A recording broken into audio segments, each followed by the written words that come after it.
É isso aí, meus camaradinhas.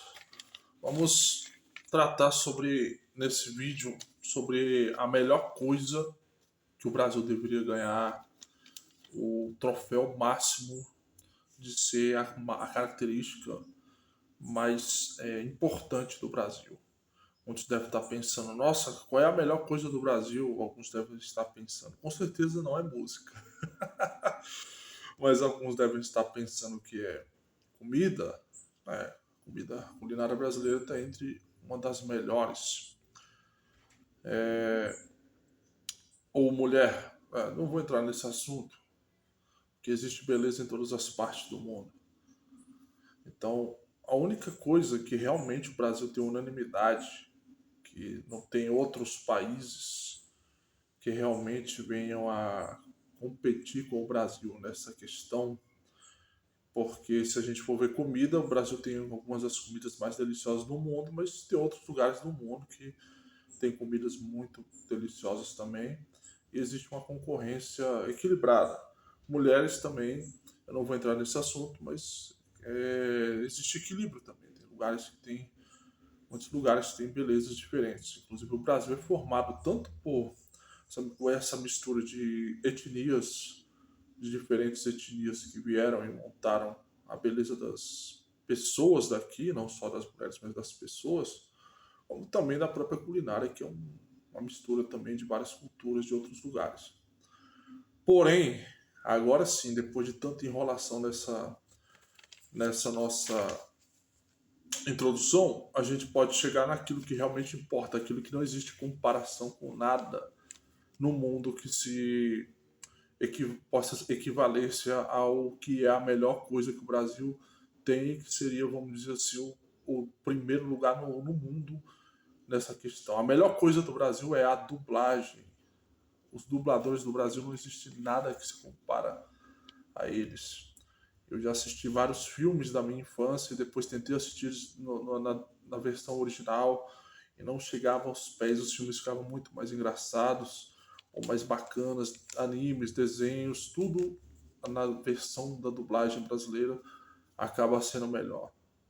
A única coisa que eu digo que é até um pecado a gente assistir dublado é o filme A Paixão de Cristo, justamente porque você tem ótimas vozes ali originais usando línguas mortas. Aquilo ali é um trabalho muito bem feito pelo Mel Gibson na direção daquele filme. Então eu acho que é o único filme que dá pra gente assistir, é obrigatório a gente assistir no áudio original. Que a experiência é muito maior, se sente naquela época, naquele momento. Porém, tirando isso, a dublagem brasileira é sem igual. Eu queria falar aqui sobre a minha experiência com a dublagem. E antes de mais nada, eu queria falar que tanto Cavaleiros do Zodíaco como Dragon Ball Z, eles têm uma importância monstruosa para o reconhecimento da dublagem dos dubladores, do trabalho dos dubladores no Brasil. Porque até então, antes de Cavaleiros do Zodíaco, que é o pioneiro nessa questão de se mostrar o quanto que os dubladores têm um papel importante numa obra, antes de Cavaleiros do Zodíaco, as pessoas conheciam as vozes de alguns dubladores, mas não existia um trabalho muito importante assim de convenções, de se dar o devido reconhecimento aos dubladores. Geralmente a maioria deles trabalhavam em algumas empresas de dublagem e era meio que se conhecia mais o nome, a marca Herbert Richards ou outras empresas também que eram fortes na época, mas a Herbert Richards era a mais forte do que realmente o nome mesmo dos dubladores. Para falar a verdade, antes da internet divulgar as coisas e coisas do tipo, mal se você conseguia saber alguém que sabia o nome de algum dublador. Então o trabalho de divulgação dos dubladores não era muito bom e até o reconhecimento dos dubladores não tinha tanta excelência antes de Cavaleiros do Zodíaco. A partir de Cavaleiros do Zodíaco começa a ter os encontros, convenções de fãs com os dubladores e começa a ter um reconhecimento maior em cima dos dubladores da série. E que aí, logo após a chegada de Dragon Ball Z no Brasil, o sucesso enorme que fez também, a dublagem ganhou também uma grande importância, dando seguimento ao que Cavaleiros do Zodíaco foi pioneiro. Então eu queria falar algumas experiências que eu tenho na questão de que antes, quando eu era mais novo, antes de Cavaleiros do Zodíaco, eu tinha uma visão, criança, claro, a gente tem uma visão mais inocente das coisas. Eu tinha uma visão de que os dubladores, eu não sabia que existia dublagem. Eu imaginava na minha cabeça o seguinte, que as vozes daqueles personagens de filmes, de seriados, de desenhos que eu assistia, eram as vozes dos próprios atores. Ou seja, eu vou dar um exemplo, vozes que me fizeram muito, marcaram muito quando eu era criança, antes de chegar a assistir Cavaleiros do Zodíaco. As primeiras vozes que me chamaram muita atenção foram a voz do saudoso dublador Newton da Mata, que dublou durante muito tempo o Bruce Willis, e também o Lion do Thundercats, entre outros personagens. Então, assim, o Newton da Mata, eu assisti alguns filmes do Bruce Willis quando eu era mais jovem, e era um ator que tinha uma constância muito grande na dublagem que faziam com ele, né? Geralmente, todos os filmes que eu vi quando era criança do Bruce Willis, quase todos da franquia Duro de Matar, eram todos dublados pelo Newton da Mata. Então, na minha cabeça, na minha concepção, eu achava que o Bruce Willis tinha aquela voz, que a voz do Newton da Mata era a voz do Bruce Willis. Só que eu achava que tipo, era o Bruce Willis falando em português. Ele pegava, decorava um texto ali em português, fazia a própria voz dele falando em português, assim que eu achava que era aquele áudio que passava do filme Duro de Matar na televisão. Então todos os filmes que passavam na televisão eram dublados. Então eu imaginava na minha cabeça que todos os filmes eram os atores originais, que eu sabiam que eram todos estrangeiros, falando em português. E as vozes que mais eram marcantes, como eu falei, Newton da Mata, também tinha o Júlio Chaves, que eu assisti muitos filmes da franquia Máquina Mortífera quando era criança, e Mad Max, então filmes todos com o ator Mel Gibson. E o Júlio Chaves, ele era o dublador na maioria dos filmes do Mel Gibson nesse período. Então também tinha essa concepção na minha cabeça que o Mel Gibson, quando falava português, ficava com aquela voz do Júlio Chaves. E assim, na época eu não prestava muita atenção quando eu assistia vários programas que tinham personagens com vozes iguais. A maioria das vezes era muito, muito fiel, né? A maioria das vezes, a maior parte das dublagens eram feitas pela Herbert Richards. Tinha uma ou outra que também aparecia. E na maioria das vezes, um ator determinado, eles separavam ali, na grande maioria das vezes, um dublador específico para dublar só aquele cara.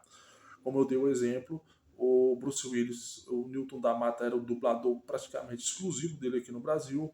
Você tinha o Mel Gibson com o Júlio Chaves dublando ele exclusivamente.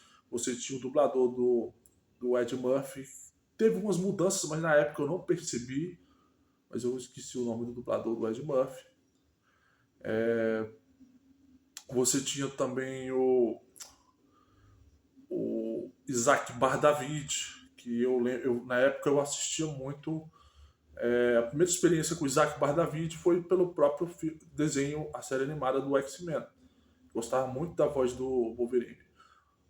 E até então não tinha visto nenhum filme do Fred Krueger com a dublagem do Isaac Bardavid. O único filme do Fred Krueger que eu tinha assistido quando era criança foi A Hora do Pesadelo 4, que é outro dublador que dublou o Fred Krueger. Então por isso eu nem percebi.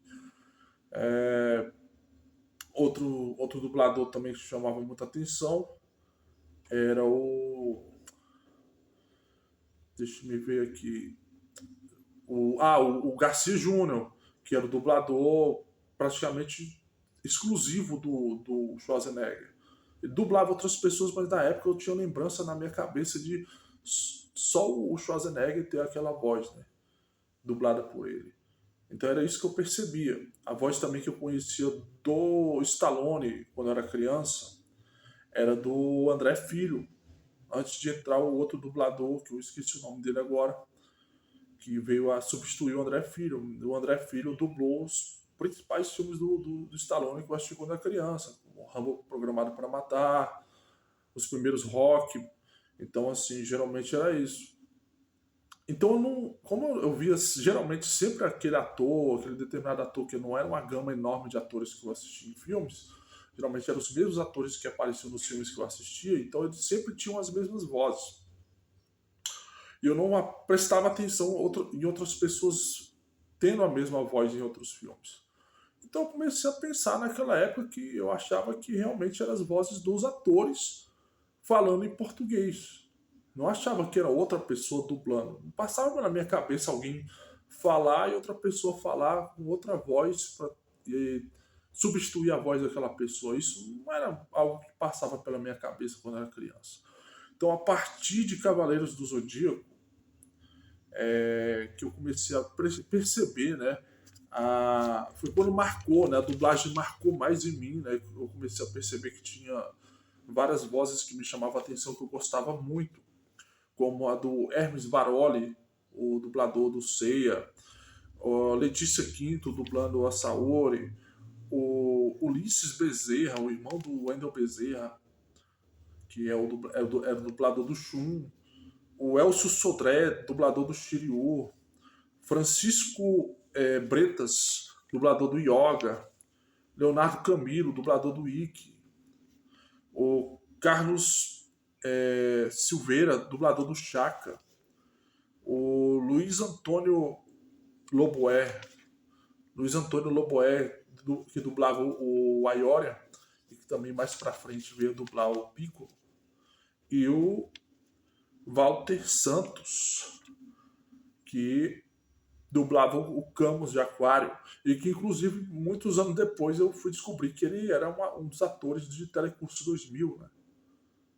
Ele apareceu no Telecurso 2000, tanto ele como também o dublador do Jaspion, que era um japonês lá que eu esqueci o nome dele, que eles ambos eram atores que participavam de Telecurso 2000. Então, beleza. E eu esqueci de um nome aqui que cada um tem seu dublador preferido, né? Mas assim, eu falei vários nomes monstruosos, monumentais da dublagem, mas eu falei principalmente os nomes que mais marcaram a minha infância, né? Na questão da dublagem. Tem muitos outros dubladores incríveis que eu não citei aqui, mas que também eu gosto muito. Mas estou falando nessa fase inicial de descoberta do entendimento da dublagem, esses foram as vozes mais marcantes. E eu não poderia deixar de falar do Gilberto Baroli, o grande mestre Ares. Morra, ceia! Nossa, eu sei que não tem nada a ver a minha voz. Mas meu sonho era um dia acordar com a voz do Gilberto Baroli, cara. Pô, caramba, velho. Se eu acordasse um dia, desse uma rouquidão em mim, de repente minha voz mudasse e começasse a falar com a mesma voz do Gilberto Baroli. E com aquela voz, com a entonação do Saga Mestre Ares, né? Cara, ia ser lindo. Toda a risada que eu desse fosse.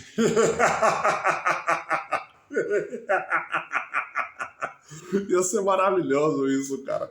Qualquer coisa que eu possa falar. O que você pensa que está fazendo? Morra! Mas vamos lá, né? Então, assim, de longe, eu gosto de muitos dubladores, mas o Gilberto Baroli é o meu dublador favorito, né? Eu amo a voz do Gilberto Baroli. Mas cada um tem seu dublador favorito, pelo menos dois dubladores favoritos. Eu não podia deixar de citar o Wendel Bezerra, né? Que é o dublador do Goku, mas vamos chegar lá, né? Nessa história lá, logo, logo. Então, assim, essas vozes dos Cavaleiros do Zodíaco me chamaram muita atenção. E eu assistia todos os dias aquele desenho, e aquelas vozes eram familiares para mim, né? E a maioria daquelas vozes eu não tinha visto elas em atores e outros atores, né? E foi aí que, após assistir Cavaleiros do Zodíaco, quando eu tinha 12 anos de idade ali, 11 para 12, eu comecei a assistir outros filmes, outras séries nos outros canais de televisão. Eu comecei a perceber que tinha um filme que eu assistia que de repente aparecia alguém com a voz do Aioria, do Luiz Antônio Loboé. Aí eu percebia, ué, mas essa voz é a voz do Aioria, cara. De repente aparecia em algum filme, tipo, eu lembro da primeira vez que eu vi em filme a voz do Hermes Baroli do Seiya, foi Colheita Maldita 2.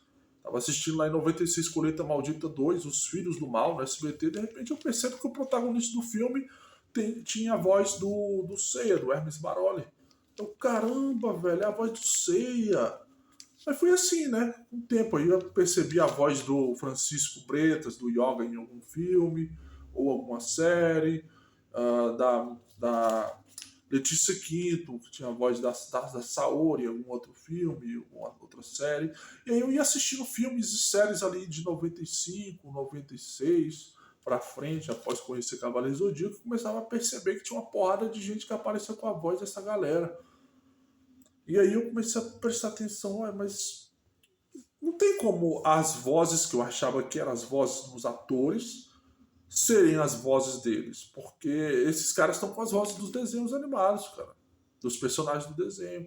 Aí foi que eu fui entender que existia uma questão de dublagem, que alguém fazia uma voz lá para aquele personagem. Eu já caiu a ficha que não era a voz do ator falando em português, como eu achava que era antes. Né? Eu comecei a perceber que não era bem assim a confusão. Que o Garcia Júnior era quem era o cara que fazia a voz e o Schwarzenegger tinha outra voz, e ele não falava nem português. E assim por diante, eu dei o exemplo do Garcia Júnior, mas também servia para outros caras, como o caso do Newton da Mata, que não era a voz do Bruce Willis, aquilo era a voz de outro cara. E aí eu fui despertar para essa realidade que para mim não fazia sentido. Então, o Cavaleiro Zodíaco foi importantíssimo para mostrar a importância do dublador, do trabalho do dublador no Brasil. Tal como eu acredito que provavelmente tem algumas outras pessoas que, quando eram crianças, achavam que as vozes que eles ouviam na dublagem eram as vozes do cara falando em português ali. Eu acredito que não tenha sido só eu que imaginava que era dessa forma.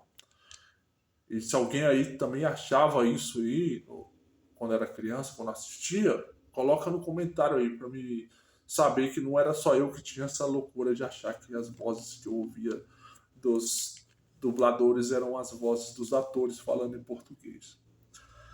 Aí eu queria só finalizar com o Goku, né?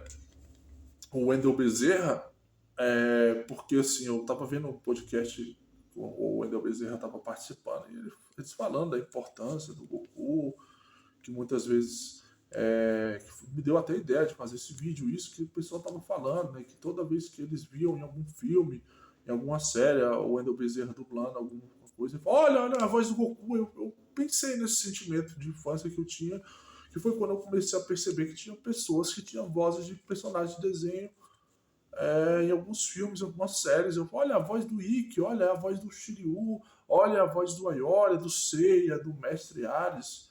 E foi comigo isso aí, foi se despertar com os Cavaleiros do Zodíaco, porque eu fui assistir o Dragon Ball Z com a voz do Goku Wendel Bezerra já em 2001, com 18 anos de idade. Então, eu já conhecia o que era dublagem, eu já assistia filme legendário, então já não era mais um segredo para mim. Mas eu lembro que quando eu vi a voz do Wendel Bezerra a primeira vez, o primeiro contato que eu tive com a voz do Wendel Bezerra foi no seriado do Jaspion. Tinha algumas crianças que em algum episódio ali perdido tinha a voz do Wendel Bezerra, mas era irreconhecível, porque era o Wendel Bezerra, que era meio infantil na época, era criança, tentando fazer uma voz de criança. Não dava muito para reconhecer. Mas a primeira vez que foi a voz que eu reconheci assim como sendo familiar foi no filme que eu assisti em 1999. Não, pelo contrário, foi no próprio Cavaleiros do Zodíaco, em 95, quando estreou a saga de Asgard. Nós tivemos ali o Fenrir de Ariote, o guerreiro deus Fenrir de Ariote, que era dublado pelo Wendel Bezerra. Aí eu, caramba, essa voz é bacana.